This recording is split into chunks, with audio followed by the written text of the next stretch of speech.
Με 5 παίκτες. Ο Ουντότζι, ο Τάτος θέλει να γυρίσει, ζητούν πέναλτι οι παίκτες του Άρη. Διαμαρτυρόμενοι στον Κομίνη που δείχνει να συνεχίσει το μάτς. Λεοζίνιο στο δεύτερο δοκάρι, Διούδης Αναστασιάδης, 0-1 ανοίγει το σκορ.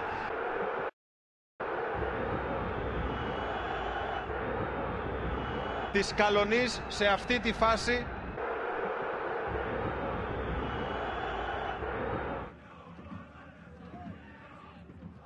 Ο Αγγελούδης πετάει για τον Τάτο, άπλωσε το πόδι του ο Ταυλαρίδης.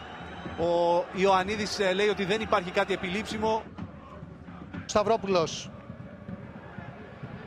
Ο Γούτας κυνηγάει, ο Τάτος μπαίνει μπροστά, πέφτει, ο Μαντάκης λέει ότι δεν υπάρχει απολύτως τίποτε και δίνει out, ενώ ο Τάτος διαμαρτύρεται στον βοηθό.